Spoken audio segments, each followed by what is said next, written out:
Салам Кыргызстан. Сіздер менен Улуу Кыргыз из долбоорунан Азамат Жаналиев. Азыркы тапта Балыкчы шаарындагы Алия пансионатына келип отурабыз. Өзүңөр көргөндөй күн чайтай ачык. Урмат Байкебевдин өзүнүн колу менен, өзүнүн авторский идеясы менен жасап жаткан жаңы скутерин сууга сүзүүчү кемесин көрүп турабыз. Кудайым буюрса, жайкыга даяр болуп калышы ыктымал дегендей. Мындай скутер Ысык көлдө биринчи жолу болот. Бул авторский проект деп айтылат. Өзүңөр көргөндөй бул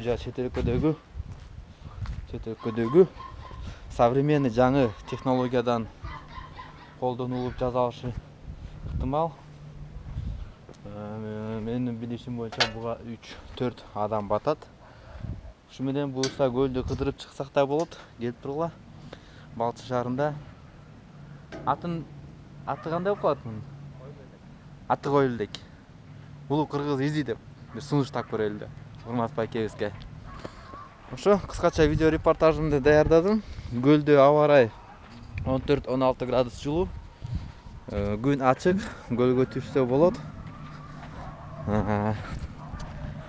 Бул дагы ошо Урмат Байкебевдин бир идеясынан жаралган атайын бир ушундай кичинекей кеме. Кеменин ичинде чай ичип отурса абдан ыңгайлуу, абдан сонун десек болот. Ошондой достор, бул көлдү буюрса биз деген жаздын аягы менен айланып чыгабыз кайык менен.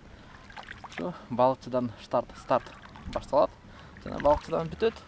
Улуу Кыргыз из долбоорунун YouTube каналына жазылгыла жана лайк баскыла. Бар болуңуздар. Көрүшкөнчө.